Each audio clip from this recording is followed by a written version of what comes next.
डर से मुक्ति कैसे पाएं? गौतम बुद्ध की शिक्षा। दो साधु जंगल से गुजर रहे थे।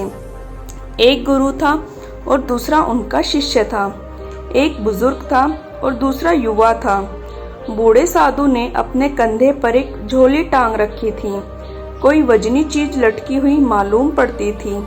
बीहड़ रास्ता था और दूर दूर तक कोई भी दिखाई नहीं पड़ता था।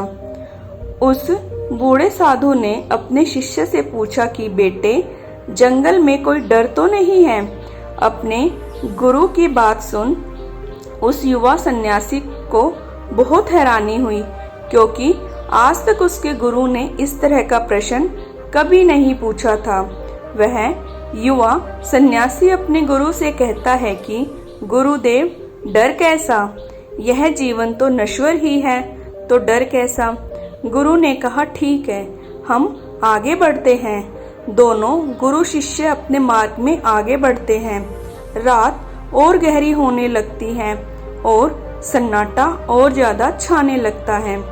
गुरु दोबारा से अपने शिष्य से पूछता है, बेटे, कोई डर तो नहीं है ना? शिष्य चौंकता है और कहता है कि डर कैसा और किस बात का डर? हम सन्यासी हैं, भला हमें कैसा डर? शिष्य की बात सुन गुरु ने कहा कि ठीक है, हम आगे बढ़ते हैं। थोड़ा आगे चलने पर उन्हें एक कुआं मिलता है। शिष्य कुएं से पानी निकालता है और अपने गुरु को देता है। गुरु अपने शिष्य को अपने झोले को दे देता है और पानी पीने लगता है। शिष्य को शक तो पहले से ही था कि झोले में कुछ तो जरूर होना चाहिए, क्योंकि अकारण भय पैदा होना असंभव है। जैसे ही शिष्य अपने गुरु के झोले में हाथ डालता है, वह देखता है कि उसमें एक सोने की ईंट है। ईंट को देखते ही शिष्य समझ जाता है कि भय का कारण यही है। वह इस ईंट को झोले से निकालता है और उसे फेंक देता है और उसकी जगह उसी की तरह दिखने वाला एक पत्थर रख देता है। गुरु ने पानी पिया और अपने झोले को वापस लिया और अपने कंधे पर टांग लिया।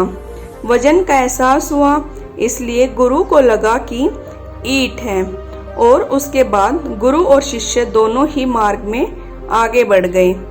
कुछ दूर आगे चलने के बाद गुरु को सैनिकों के घोड़े के दौड़ने की आवाज आई।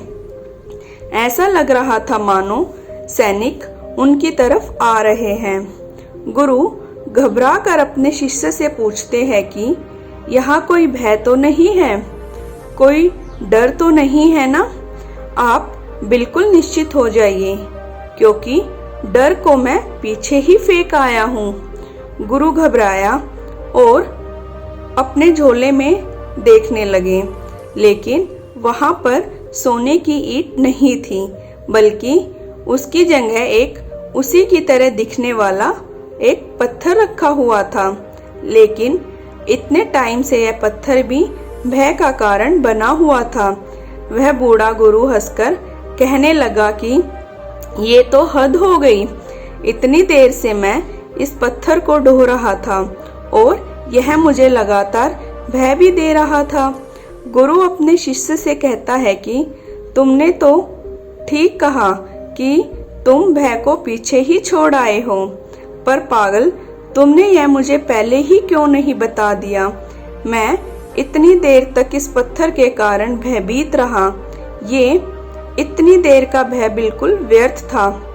शिष्य अपने गुरु से कहता है कि यदि ठीक से समझे तो जो पहले भी भय था वह भी व्यर्थ ही था।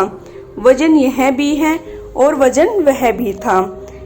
यह पत्थर दिखाई पड़ता है और वह सोना दिखाई पड़ता था। यदि आप भी इस पत्थर को ना देखते तो आपकी पूरी रात डर में बीतती।